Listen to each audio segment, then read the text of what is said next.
Good morning, everybody. Welcome back to the channel. We are AmalgamAsh, and today we are pitting three webcams head to head together to kind of answer the question as to whether or not these things are worth it. Full disclosure, two of these things are webcams, and the third one is an app, which is connected to my smartphone. So you've got some time to kind of figure out which is which.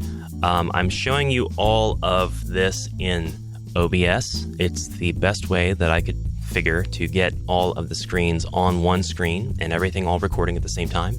I'm in my studio, which is not the best lit right now. I've got two ring lights on me, placed sort of in the traditional key and fill locations. My fill ring light is actually positioned above about 45 degrees, as well as being 45 degrees away from your view of me.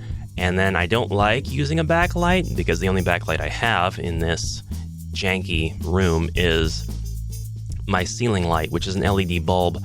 But half the time it's obscured by the very top of my green screen stand. So it usually just doesn't provide with a whole lot of light other than what ambient light it can get into the room. The reason that I like that more than the alternative is because when I push the green screen back and I let more light down, the only thing it accomplishes is it puts a bunch of light right in the top of my hair. And that's not really a backlight or an edge light. That's just a hair light. So we don't go that route. Anyway, without further ado, I will now reveal which cameras are which. This top one here, that is the Logitech 1080p Pro Stream webcam. This is not the C920.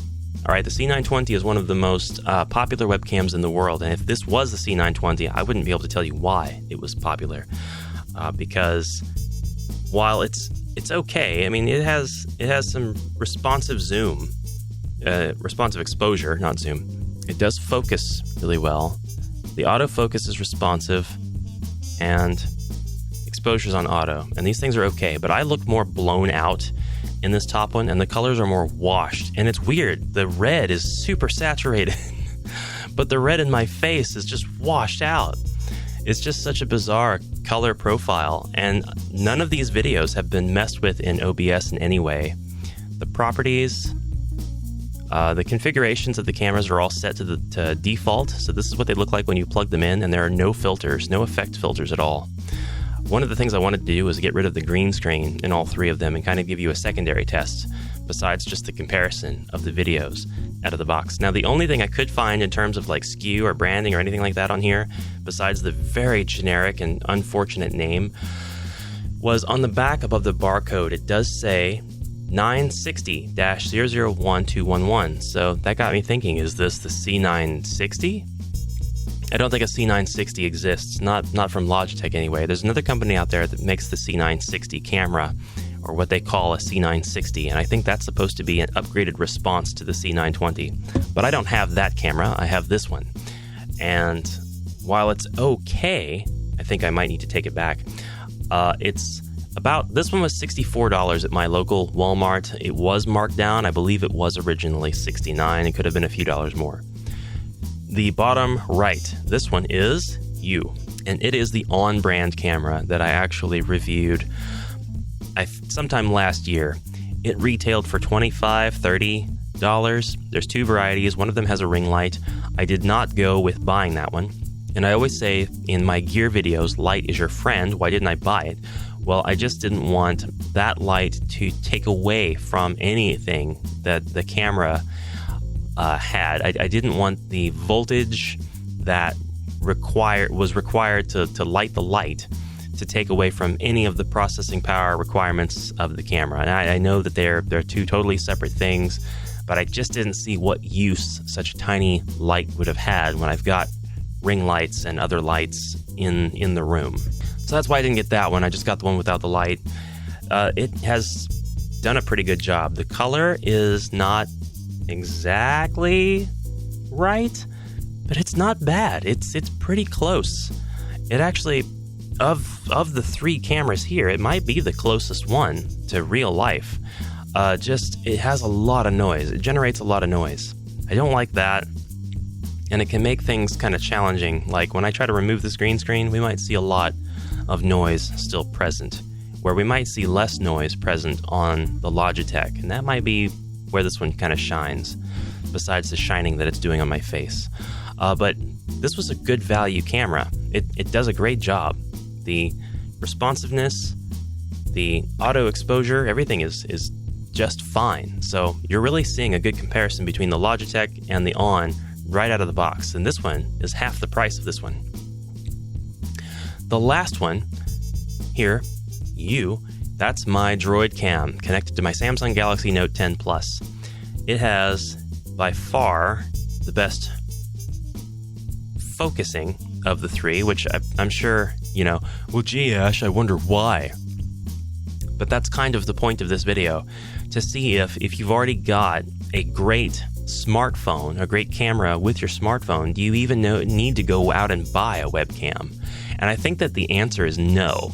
I use this one for my streams.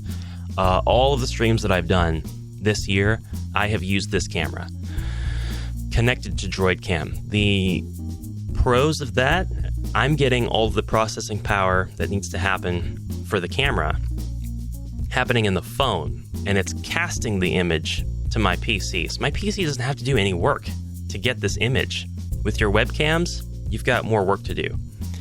The con is that I don't have full access to the actual camera of my phone. The firmware has all of these proprietary holds on the different features of the camera, and the Samsung Galaxy Note 10 Plus camera is great. It is a great camera, but if you're using a third-party app to access its features, you're only getting a crippled amount of those features, or a very limited version of the features it can give. Camera apps just don't have permission to access everything the way that the native camera app does, which is why it's really important to have a great native camera app on your phone if you're going to be relying on your phone for making content. So in other words, if you go out and get Open Camera, that Open Camera might actually have a lot more access to the features on my phone, but it just can't do as good of a job now as the Note 10's native camera app can. That thing is a beast. It is awesome. Open Camera does not hold a candle to it. But you may have a different phone where Open Camera functions a lot better, and this may or may not actually be quite a different experience with your phone. So this app is called DroidCam X. DroidCam is free.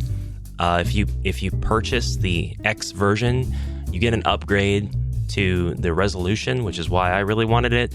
And it was only, I think, $5.99 on the Google Play Store. So it was really negligible in terms of how much does it cost versus the $30 on-brand camera or the $64 Logitech camera. So this one, to me, is the winner. It's the clearest picture. It has the best, it has the best colors, in my opinion.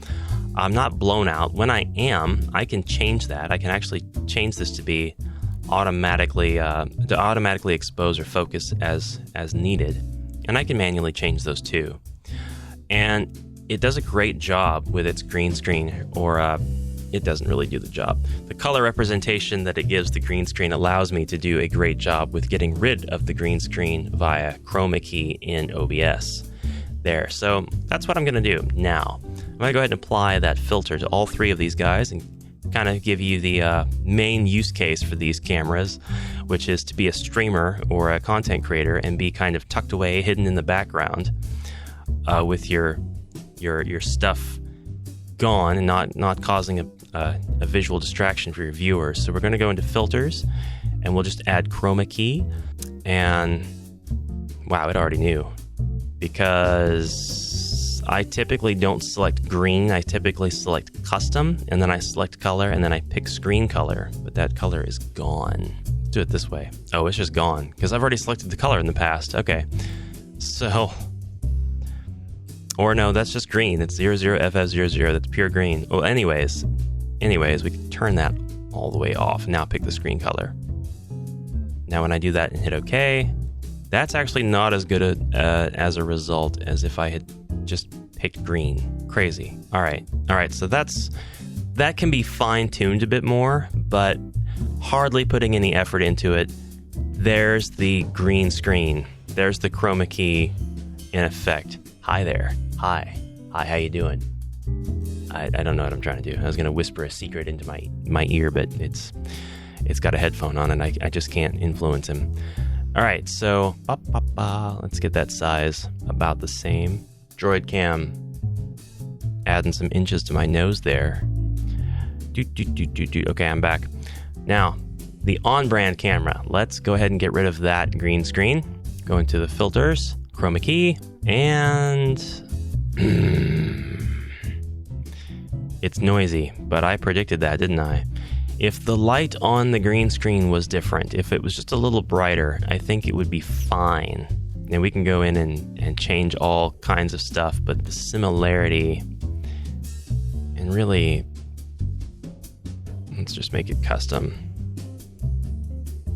Let's pick our screen color, make it custom, and go. There's too much green in me. That looks horrible. Absolutely horrible.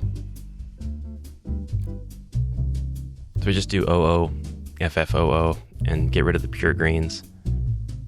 It's the best way to do it.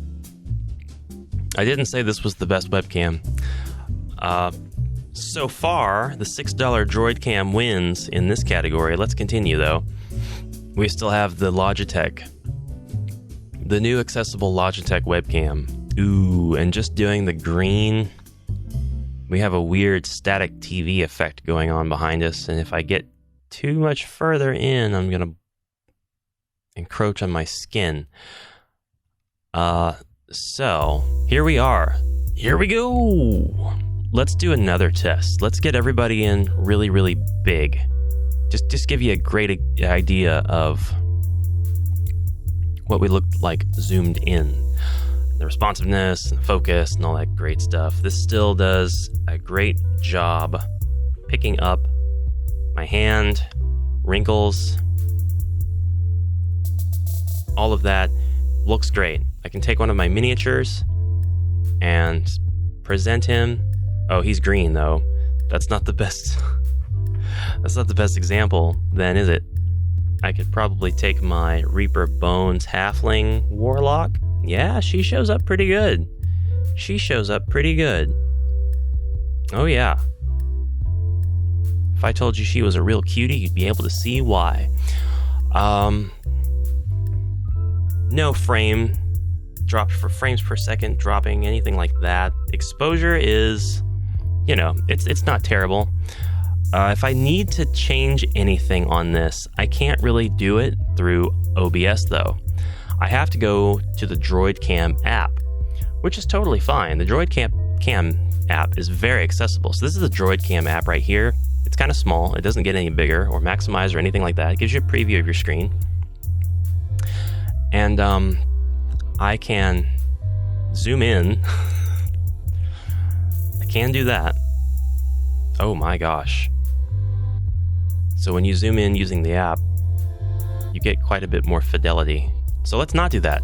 And then I can toggle the camera flash on or off, and I can turn the autofocus on or off. I can also flip the picture, and I can rotate the picture. And we can take screenshots. We actually have a little bit more control. We can go in here and turn the exposure to locked or unlocked. Right now the exposure is not locked. I don't see a reason to do that because the exposure is responsive just enough. And you can change the exposure offset as well if you'd like to let in more or less light. So me, I don't really want to mess with that. I'd rather just keep it at default wherever that is. You can change the audio as well, but I'm using the Beacon microphone for my audio, so that's not really important to me right now. The white balance you can change, and you can select from all of these preset options. I'll just keep it automatic because that's what Senpai Gaming says to do, and that's the one person I'm going to listen to when it comes to stuff like this. All right, so DroidCam is where we can configure that. In OBS, it'll tell you that your resolution is like 640 by 480. That's not quite true. That's not the output of the video, or is it? Because of how big the actual output is. Well, anyways, not something you can change in OBS, and that's fine. The other ones, they're pretty well stuck on 1080p. They seem to have options that allow you to select higher resolutions in OBS, but that typically just breaks the footage. Don't do that. What is happening? Oh, that's the green screen failing, basically. So you don't really care about a green screen, and you just want to talk, and you've got your stuff in the background, maybe your collection of video games or something, then you don't need that. And so this is more or less what it'll look like. I guess I can raise the curtain a little bit, kind of show off my board games, and you see if that has any effect on the lighting in the room. Lighting doesn't really change. So that's one thing that you can do with this. I think it's a perfectly viable option. I don't think that there's a problem with using the on-brand camera at all. I think the upgrade to the on-brand camera is using your smartphone and getting an app like DroidCam. The problem there, it won't focus. It just won't focus on our tiny miniatures. Let's see if I can change that in the properties real quick. Maybe change the focus to not... Oh, yeah. Oh, yeah, man. Oh, it wasn't set to autofocus. Okay. She's actually a little bit easier to see this way. All right, hold on. This is a halfling, by the way. Oh, yeah, the autofocus works just fine. It works just fine. Yeah. So, there's, oh, gosh. You may need to play around with it. But, what's going on? Okay. So you have to get back in there and retouch the slider. There she is again. Okay. Awesome. I didn't actually know that it was capable of focusing that sharply on images so close. So we go back to auto. Actually, I'm going to turn that off. I don't really... With, no, autofocus applied. That's better. Okay, it's actually fine. It takes a little bit of time to respond, that's all. But it does a good job. Don't forget your rule of thumb, which is to put your hand up behind the object. I'm having a bit of trouble doing that because of where the cameras are at, and I'm occupied moving mouse for controls and things. All right, on-brand camera, it does great. It does absolutely great. So let's shrink him down now, and we'll just do one more test with the Logitech. Logitech looks good. Like, I don't know, the picture quality, there's something about the sharpness of it that I think looks really, really good. But again, the washed out exposure, I don't know, we'll see if we can adjust that and fix it. Let's try to fix it. So let's configure the video, and everything is set to default, right? Yeah, everything's default. Green screen thing kind of sucks. Let's get rid of that real quick. That almost seems to have made the picture quality worse. That's okay. We are going to configure this video and make it look a little bit better. Brightness, contrast, those are not things we're going to mess with. Saturation, sharpness, we're not going to mess with them. The white balance, that needs to be automatic. It looks better when it's automatic. Backlight compensation, I'm not worried about that. We're not going to touch gains. We're just going to go to camera control. We're going to turn the focus and exposure automatics to off. Actually, and we'll apply that. So exposure all the way up. Talked about this. Light is your friend. I look like a creepypasta. There is a lot of light being let into the camera, but this is a situation that you would use when you have almost no light in the room. Your exposure turned all the way up. It's almost unusable footage unless you're using it in an artistic sense, which if you are, I'm not going to knock you. If we turn the exposure really, really low, we can get it to where it's almost completely black and not see anything, again, resulting in unusable footage. But our responsiveness is very fast because now it's not having to let in as much light, and it can really pick things up quickly. So you've got to find a good balance between the amount of exposure that you're needing and the light that's actually available to you. If you're outdoors, it won't matter because you have a ton of light everywhere in the daytime. But indoors and at night, you've got to get some light sources, and you need to play with exposure to get a good shot. That's why our cameras have night modes, so they just kind of try to make those decisions for you using AI and other methods.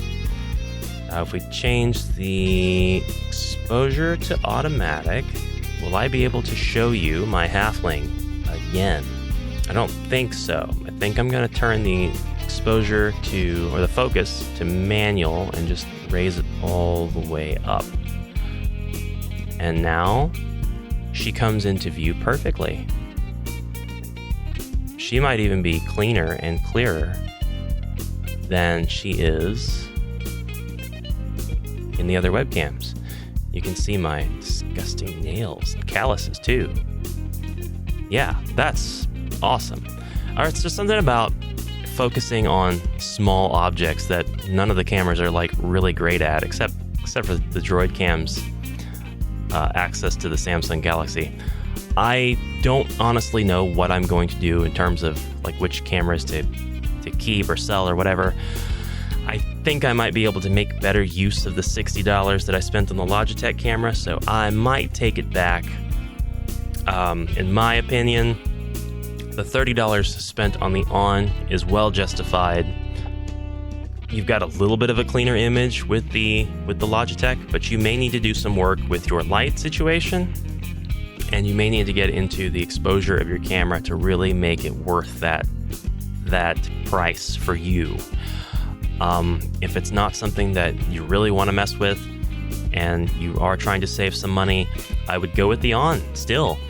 But if you've got a good smartphone, then I would go look up DroidCam X and I would see what the free version does for you, see if you like that, and see if it's worth throwing the extra dollars at DroidCam on Google Play to get that increased resolution.